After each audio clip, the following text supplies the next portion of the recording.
Retiring చేసి మీ అందరి అభిమానులు, మీ సీనియర్ అడ్వకేట్స్, జూనియర్ అడ్వకేట్స్, అలాగే లేడీ అడ్వకేట్స్, అలాగే ఇక్కడ అడ్వకేట్ క్లర్క్స్, అలాగే మా ఆఫీసర్లు కూడా నాకు అదృష్టం ఏంటో కానీ నేను ఎక్కడ పనిచేసినా సరే మా ఆఫీసర్లు కూడా నాకన్నా హానెస్ట్గా ఉండే ఆఫీసులు దొరికింది నాకు.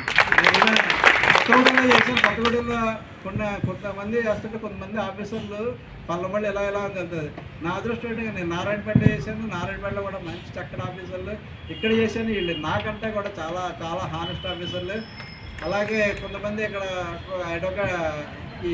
ఈ ఎక్కువగా నాకు కంప్లైంట్స్ వచ్చేవి మా క్లర్క్ లెవెల్లో ఎంప్లాయీస్లో కొంచెం ఏమో ప్రాబ్లం ఉందని అవి సాధ్యమైనంత వరకు సెట్ చేసి అక్కడ ఎవరెవరైతే చేస్తారో వాళ్ళందరినీ తీసి కొంచెం మంచిగా వేసాను. దాంతో స్మూత్గానే వర్క్ జరుగుతుందని నేను భావిస్తున్నాను.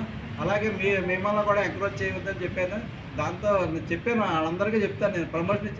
అలాగే నేను ప్రమోషన్స్ కూడా వాళ్ళకి ఎప్పుడూ నేను ఆపలేదు. ఎవరైతే ఎలిజిబుల్ ఉన్నారో అందరికీ కూడా నేను ప్రమోషన్స్ ఇచ్చాను. ప్రమోషన్ ఇచ్చిన వాడు చెప్పాను, నువ్వు ఎందుకు కరప్షన్ చేస్తున్నావు, ఇప్పుడు మేమందరూ కరప్షన్ చేస్తూనే ఇచ్చేస్తున్నామా, మా పిల్లలు బాగుపడలేదా, ఈ కరప్షన్ చేసే పిల్లలు కూడా వాళ్ళు చెడిపోతారు, ఆ డబ్బు వేరే విధంగా కూడా నీకు ఇదవుతుంది తప్ప అది నీ భగవంతుడు నీకు ఇచ్చేయడు, నువ్వు హానెస్ట్గా ఉంటే నీకు భగవంతుడు కూడా బెయిల్ చేస్తాడని కూడా వాళ్ళు చెప్పి కూడా నేను ప్రమోషన్ ఇవ్వడం జరిగింది. అలా చాలామంది కొంతమంది కోపగించి కూడా నేనే దానికి అయితే మన సొసైటీని కరెక్షన్ చేయాలి అనుకుంటే కొన్ని ప్రాబ్లమ్స్ కూడా ఫేస్ తప్పదు.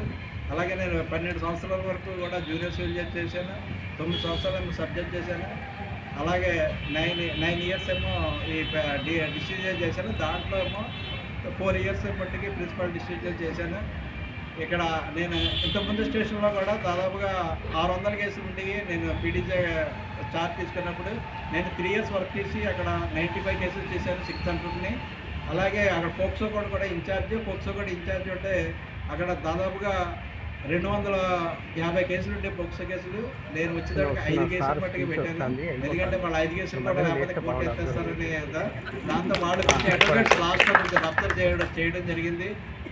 దాంతో ఎందుకంటే ఇంకో సంవత్సరం అంటే అక్కడ రిటేషన్ వాళ్ళ భయం ఏంటంటే ఇంకో రిటేషన్ అడిగితే అక్కడ వాళ్ళు కోర్టు ఎత్తేస్తారని భయంతో వాళ్ళు కొంచెం చేయడం జరిగింది. మళ్ళీ అదేమైనా క్యారీ అవుతామో అనుకున్నాను, ఎందుకంటే ఒకరి నుంచి ఒకరు న్యూస్ వెళ్తాయి కదా, క్యారీ అవుతాం అనుకుంటే ఇక్కడ మాత్రం అలాంటి సంఘటన ఏమి జరగలేదు. నన్ను చక్కగా నన్ను ఇక్కడ మీరందరూ కూడా నాకు వద్దనుకున్న కొన్ని కేసెస్లో అయితే అప్పటికే నాకు నిండిపోయి ఉంటాయి.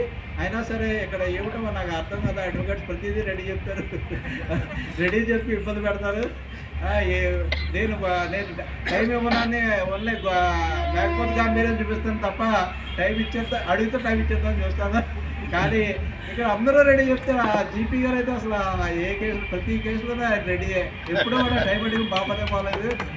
అయినా నేను చేయవలసిన ఓల్డ్ కేసెస్ నేను కాన్సన్ట్రేట్ చేశాను.